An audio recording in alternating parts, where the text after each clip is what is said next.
Welcome back to another edition of The Bible Goes West by me, J.E. Tucker.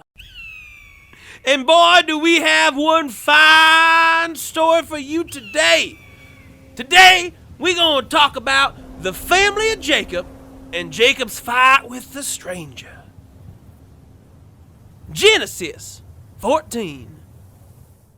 Jacob developed a bit of a drinking problem. After his claim to the family land was refused, Jacob wandered from saloon to saloon, consummating with every whore that had a busty chest and a big old butt, and some smaller, slower animals. Jacob found a saloon so sordid you could enter the rear in both saloon and prostitute. He spent many nights exploring many carnal pleasures. Eventually, he got known to the women of the brothel by name. And one woman, well, Rachel. Now, Rachel was one hell of a whore. Knees calloused from use, boobs the size of cannon shot, a butt that you could clean your gun on. A butt so big, it didn't break the internet, it broke the Oregon Trail. He kissed her many times on her upper and lower lips, and soon Rachel was with child. Now Rachel gave birth to Jojo, and then Benji. Jacob loved his family for a few years, but drinking and floozin had caught up to him. Jacob had been fooling around with female Billy, and she had two offspring by Jacob, Dan Boy and Droopy Face. Jacob was also sleeping with female Billy's sister, Zippy. She had a thickness Jacob could not ignore. They had two stupid children named Gad and Asher. Before all this, Jacob already had 5 children with a woman by the name of Leah. Jacob only knew 2 of their names, but he had them.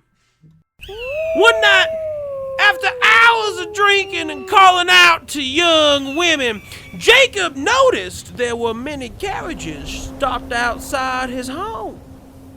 Not knowing who was on his property, Jacob readied his irons but was too drunk to load them properly. With both guns half loaded, Jacob kicked open his door and began to fire wildly into the living room.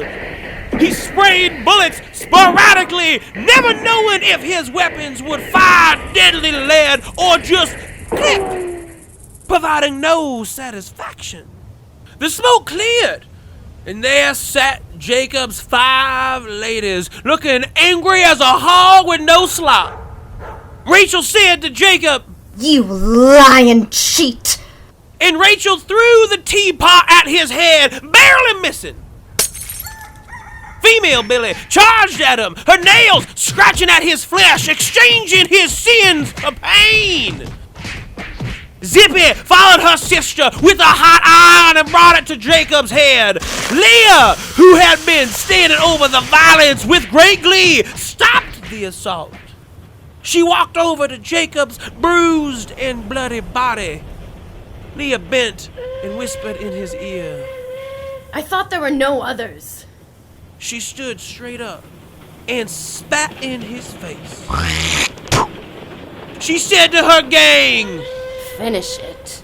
The wives of Jacob moved to end the work they had begun, but quick, Jacob thought of an excuse.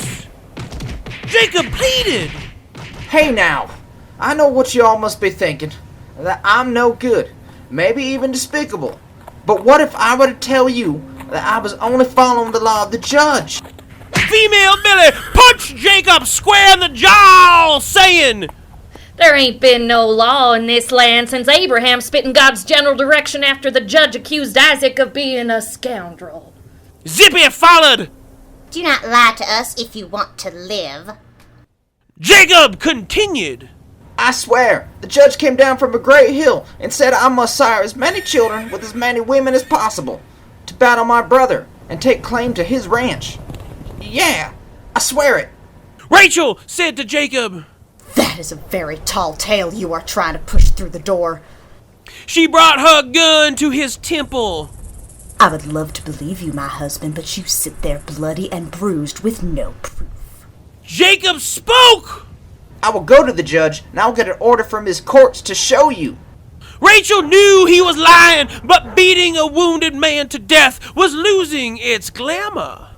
She talked to the other wives, and they agreed to give him 1 week to acquire a decree from the judge. Jacob left the homestead and went into the wilderness to find the court of the judge. Jacob's wives prepared to hunt their shared husband should he fail to return.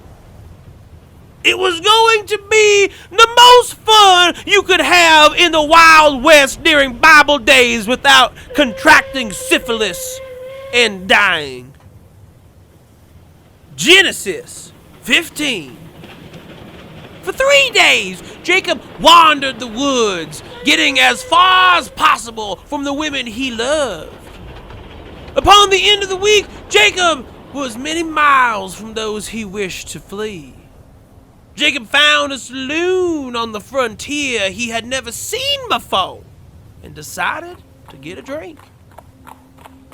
The clientele of the establishment gave the house of liquor a unique musk, strong to Jacob's nose. He moved to the bar and ordered. A group of natives entered the establishment and sat next to Jacob. They were talking about a bounty which their friends could not complete. A hunt, once completed, would reward the mighty with a judge's ransom. The natives left and Jacob asked the bartender about the hunt. The bartender said, Up there by the cliffs, the ones that look like the face of an old man pooping, is the hangout of a wanted man so bad and great that all those whom tried to collect are dead and buried in the snow. Jacob asked, How do I take part of this hunt? A judge's fortune would help me with my troubles. You see, I got a few women trying to kill me. And the tender replied, I suggest you get a job if you want safe money, but if you're willing to risk the danger, who am I to stop another fool from the bounty? I got people to serve. The pusher of drink reached under the counter and grabbed the last bounty writ and gave it to Jacob. The bartender said, This is a writ, written by the judge himself. With this, you shall have the power to bring in the fugitive, alive or dead. Jacob accepted the note and left to purchase tools for the job. He had little money, but the prospect of a fortune caused him to spend what little he had. A cheap firearm was acquired along with rope. A day of rations and a tarp to fashion a simple tent used up the rest of Jacob's funds. The general store clerk tried to talk Jacob out of his adventure, but Jacob said to the clerk, I succeed or I die, from bandit or wife. The clerk did not know what that meant, but did not want to get involved any further. When Jacob left the store, the clerk called his son into the room. He said to his kin, Son, you can't help everyone, but you can take their money for goods and services before they die. Jacob left the town and entered the pass which the dangerous villain had taken hold. Like Liam Neeson's daughter in the worldwide international blockbuster classic Taken, in which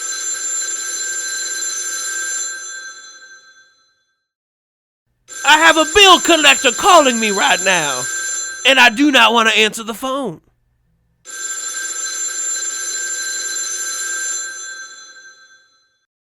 Okay, back on track. Genesis 15, line 17. Jacob left the town and entered the pass which the dangerous villain had taken hold. The pass had two massive cliffs on both right and left. Loose rock fell from the sides as coyotes hunted roadrunners. Jacob was not sure where to find the bounty and tried to sneak his way through the trail, kind of like he did with Rachel's backside. The pass was silent, save for the fauna scurrying around the scene. 2 hours into the pass, Jacob came across the signs of a small camp. Evidence of a fire remained, as well as human tracks without pack animal. The single human tracks went east into the woods of Yabik. At the entrance of the dark forest, Jacob found another camp with ashes still warm. In the fire, Jacob found the end of a cigar. He brought it to his lips and puffed the cherry to life. Jacob knew his prey was close. Not far into the trees, there was a small cliff. On it stood a man in a golden brown duster. Jacob said to the man, You be the man on this bounty? Jacob threw the writ to the feet of the stranger. Without looking at the paper, the man said, Yes. He continued, I know that you have come to collect on my head, but I warn you, make a move on me, and I shall send you to the grave filled with lead. And then I will kill your family. Jacob shit himself. Even if he did not want to be with them, he truly wished no harm on his wives and children. Foolishly, Jacob put his shaking hand on his gun. The rattling on the metal alerted the stranger to Jacob's action.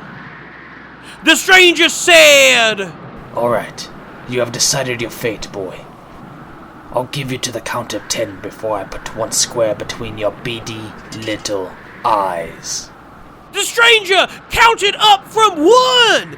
His voice caused Jacob to shake through his whole body. 3. His trembling boot spurs echoed through the entire forest.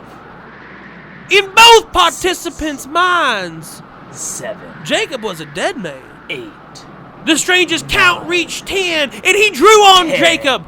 Before the hammer could connect with bullet, a cougar came out of the trees and landed on the stranger's neck, killing him instantly.